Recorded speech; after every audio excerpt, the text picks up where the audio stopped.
Avatar Meher బాబా key జై. ఈరోజు when he takes over, ఆయనే తీసుకున్నప్పుడు అని బాలనాథుడు కూర్చి రచించినటువంటి సంఘటనల గురించి మనం చెప్పుకుంటూ ఉన్నాం. అందులో భాగంగా ఈరోజు మై ఫస్ట్ మార్వలెస్ దర్శన్, నా మొట్టమొదటి అద్భుతమైన దర్శనము అంటున్నారు. ఇది కొద్దిగా పెద్దగా ఉంది కాబట్టి మనము 2 రోజులు దీన్ని చదువుకోవచ్చు. ఇది రచించిన వారు ఇది ఎవరి సంఘటన అంటే వెంకటేశ్వరరావు అనే అతని సంఘటనని రాశారు బాలనాథ్ గారు. అది 1963వ సంవత్సరము. నేను 9వ తరగతి చదువుతున్నాను. ఒకరోజు పబ్లిక్ లైబ్రరీలో ఏదో వెతుకుతూ ఉంటే తెలుగు మ్యాగజైన్లో అవతార్ మెహర్ మ్యాగజైన్ నాకు కనబడింది. అందులో ద ప్లేన్స్ ఆఫ్ కాన్షియస్నెస్ అనే అంశం మీద బాబా రాసింది చదివాను. కాన్షియస్నెస్ అంటే చైతన్యంలో ఉండేటువంటి ప్లేన్స్, దశల గురించి అతను చదవడం జరిగింది. అది ఒక చార్ట్ సహాయంతో బాబా ఎక్స్ప్లెయిన్ చేశారు.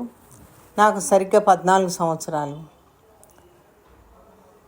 అయినా కూడా నాకు ఆ చార్టు, ఆ థీమ్, ఆ అంశం ఏదైతే ఉందో అది బాగా నచ్చింది.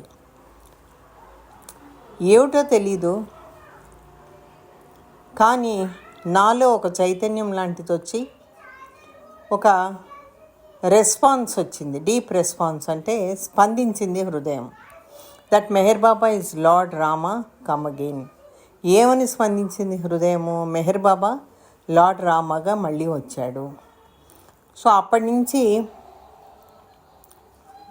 రామా రామా అనే బదులు మెహర్ రామా అని అనుకోవడం మొదలుపెట్టాడు. 3 సంవత్సరాల తర్వాత 1966లో 11th గ్రేడ్ చదువుతున్నాను నేను నిజామాబాద్లో. నాకు ఒకసారి ఏమనిపించిందంటే ఎక్కడో అడవిలోకి వెళ్ళిపోయి నేను తపస్సు చేసుకోవాలి అని అనిపించింది. అయితే మరోమారు ఆలోచిస్తే నేను నా పేరెంట్స్ని చూసుకోవాల్సిన బాధ్యత ఉంది, నా చదువు అది కంటిన్యూ చేయాల్సిన బాధ్యత ఉంది అని అనుకుని, అయితే అక్కడ మెహర్ బాబా నిజామాబాద్ సెంటర్కి వెళ్తూ ఉన్నాను. ఆ భజనలు వినడంలో చాలా ఆసక్తి చూపించాను. ఆ భజనలు అంటే నాకు చాలా ఇష్టం అనిపించింది. ఇంకా కొన్ని పుస్తకాలు మెహర్ బాబా గురించి చదవడం జరిగింది. నాకు అన్నిట్లోకి బాగా నచ్చింది ఏంటి అంటే సాబ్స్ అండ్ ట్రాబ్స్ అని రంజు అబ్దుల్లా రాసినటువంటి పుస్తకము నాకు బాగా నచ్చింది అని చెప్తున్నారు ఇద్దరు. వెంకటేశ్వర గారు మనకి ఈ విషయం తెలియజేస్తున్నారు. అయితే అందులో ఎక్స్పీరియన్స్ ఎవరిది? అహ్మద్ మహమూద్ ఎక్స్పీరియన్స్. ఆయన మెహరాబాద్ ఎలా చేరుకున్నాడు, అన్ని అద్భుతాలు జరిగి బాబాని చూడడం ఎలా జరిగింది, అది ఇతనికి ప్రత్యేకంగా బాగా నచ్చింది. ఆ ఫారెస్ట్కి వెళ్ళి ఉందాము అనేది ఇంకా మనసుని తొలుస్తూనే ఉంది. వెళ్ళి అక్కడెక్కడో తపస్సు చేద్దాం అనుకున్నాడు కదా. కానీ తనకేమనిపించిందంటే నేను ఒక గురువు కంపెనీలో ఉండాలి, ఒక గురువుది కంపెనీలో ఉంటే నాకు భగవంతుడి దర్శనం ఈజీగా దొరుకుతుంది అనేటువంటి నమ్మకము అని అనిపిస్తూ ఉంది. ఒకరోజు ప్రొద్దుటే డిసెంబర్ 1967లో 22 రూపాయలు కాలేజ్కి ఫీజు కట్టమని, ట్యూషన్ ఫీజు కట్టమని ఇచ్చారు ఇంట్లో. కానీ కాలేజీకి వెళ్ళే బదులు ఇల్లు వదిలిపెట్టి లగేజ్, మిగతా కొన్ని బట్టలు ఎక్స్ట్రా తీసుకొని రైల్వే స్టేషన్కి వెళ్ళిపోయాడు ఇతను. వెంటనే మన్మాడ్ స్టేషన్కి వెళ్ళాడు. ఎన్ని డబ్బులు అయితే ఉన్నాయో ఆ డబ్బులతోటి బాంబే వరకు ఒక టికెట్ తీసుకున్నాడు. బాంబే వెళ్ళిన తర్వాత అహ్మదాబాద్, గుజరాత్లో ఉన్న అహ్మదాబాద్కి వెళ్ళాలని అనుకున్నాడు. ఎందుకంటే మెహరాబాద్ అక్కడికి చాలా దగ్గరలో ఉందని అతను అభిప్రాయపడ్డాడు. బాబా జీవిత చరిత్ర గురించి ఎక్కువ చదవలేదు. సో ఆయన యాక్టివిటీస్ ఏంటి, బాబా ఏం చేస్తుండేవాళ్ళు, ఇలాంటివన్నీ కూడా అతనికి తెలియలేదు. ఇంకా డబ్బులు అవసరమయ్యి ఉంది, కానీ టికెట్ లేకుండా ప్రయాణించాడు అతను. సూరత్లో కండక్టర్ పట్టుకుని కంపార్ట్మెంట్ చెక్ చేయడానికి వచ్చాడు. లోపల టికెట్ అడిగాడు. ఈయనేమో టాయిలెట్లోకి వెళ్ళి దాచుకున్నాడు. కానీ ఆ టికెట్ కలెక్టరు ఆ కంపార్ట్మెంట్లో ఉన్నటువంటి బాత్రూమ్ తలుపు తట్టి బలవంతంగా ఇతన్ని బయటకు రప్పించాడు. టికెట్ లేదని తెలుసుకున్న తర్వాత ఒక చెంపదెబ్బ ఇచ్చి ట్రైన్లోంచి వెంటనే దిగిపోమ్మని చెప్పాడు. అయితే అతను కనిపించినంత దూరం వెళ్ళే వరకు ఆగి ఇతను మళ్ళీ ట్రైన్ ఎక్కాడు. ఎలాగైతే ఏమో అహ్మదాబాదు చేరుకున్నాడు. మొత్తం మీద అక్కడ మెహర్ బాబా పిక్చర్ చూపించి అందరికీ, కనబడిన వాళ్ళందరికీ మెహరాబాద్ ఎక్కడుందని అడగడం మొదలుపెట్టాడు ఇతను. అయితే వాళ్ళెవరికి కూడా మెహరాబాద్ ఎక్కడుందో తెలియలేదు. ఇది ఇతనికి చాలా ఆశ్చర్యం అనిపించింది. సో అప్పుడు ఏమనుకున్నా అంటే, ఇలా కాదు, పూనా అయితే బెటరు, మనుషులకి అక్కడ తప్పకుండా తెలుస్తుంది పూనాలో మెహరాబాద్ గురించి, ఎందుకంటే అది బాబా పుట్టిన స్థలం కాబట్టి. మళ్ళీ టికెట్ లేకుండా ట్రావెల్ చేసే అతను టికెట్ కండక్టర్ నుంచి చెంపదెబ్బలు ప్రసాదంగా తీసుకుని పూనా చేరుకున్నాడు ఎట్టకేలకి. ఈ సిటీలో అవతార్ మెహర్ బాబా పూనా సెంటర్ని కనుక్కున్నాడు అతను. ఆ రోజు హాలిడే, దాన్ని మూసివేశారు. సో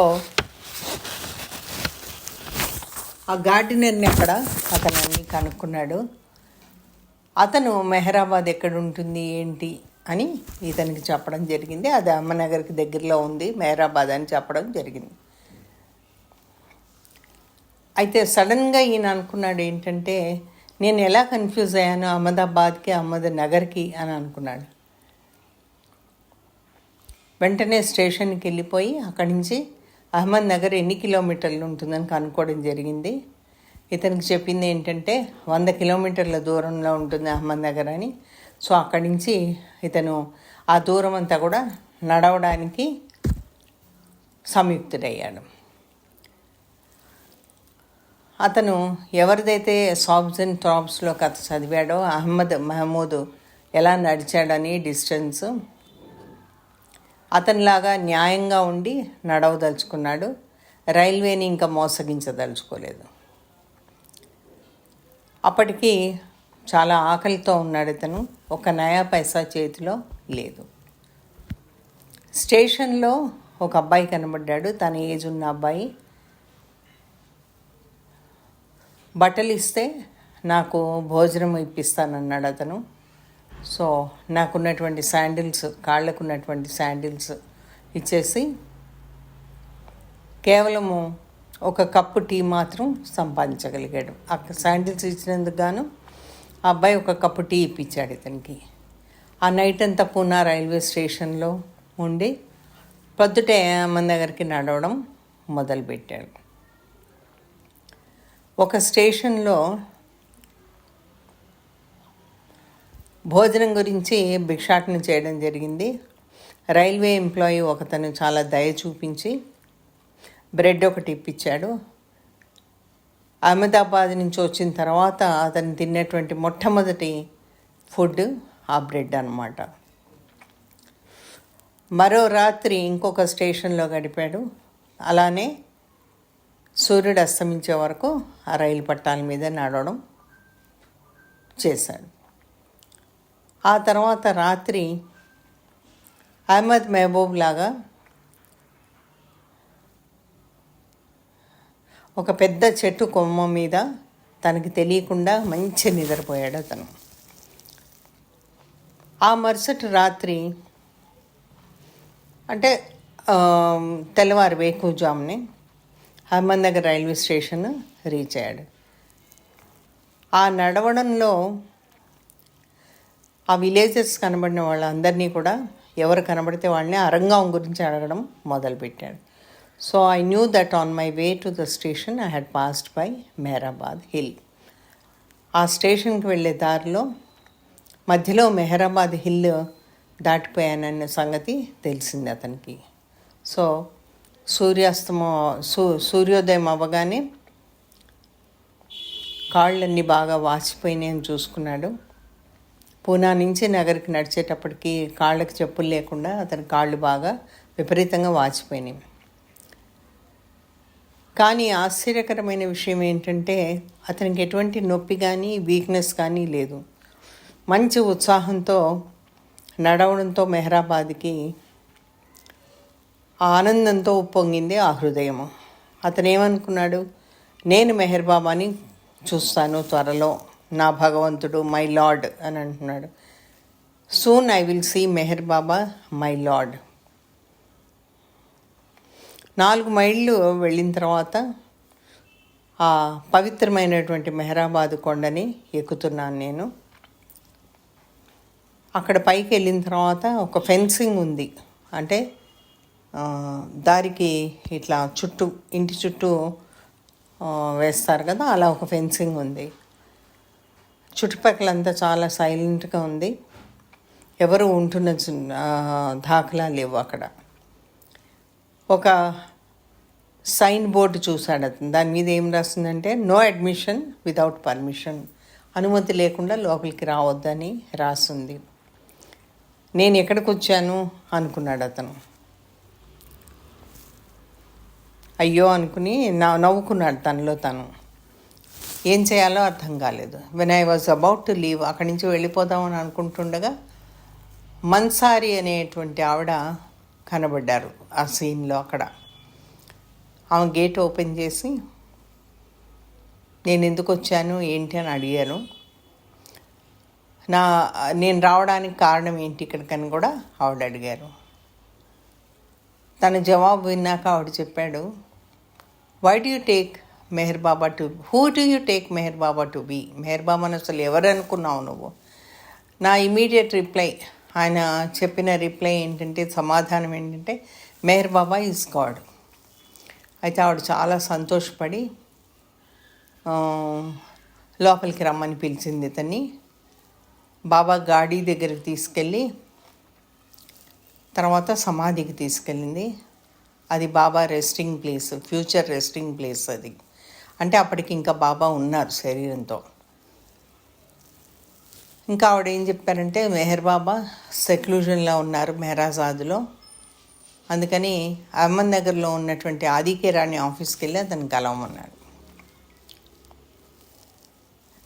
బాబా జీవిత చరిత్ర గురించి నేను అస్సలు చదవలేదు. అయితే మెహరాజాద్ ఎక్కడుందో కూడా నాకు తెలియదు. అది మెహర్ బాబా ఇచ్చిన ఆర్డర్స్ గురించి నాకు అంతకన్నా తెలియదు. ఎలా బ్రతకమన్నారో ఆయన లవర్స్ని, అది కూడా తనకి తెలీదు. నా విషయంలో ఆయన పేరు నన్ను తట్టి మేల్కొల్పింది, ఆయన ప్రేమ తట్టి మేల్కొల్పింది. ఆయన పట్ల నాకున్నటువంటి ప్రేమ నాకు అదొక్కటే తెలుస్తూ ఉంది నా విషయంలో. ఆయన తీయటి నామాన్ని మటుకు నేను ఎప్పుడు జపిస్తూ ఉన్నాను, ఎప్పుడు తలుస్తూ ఉన్నానని చెప్తున్నాను.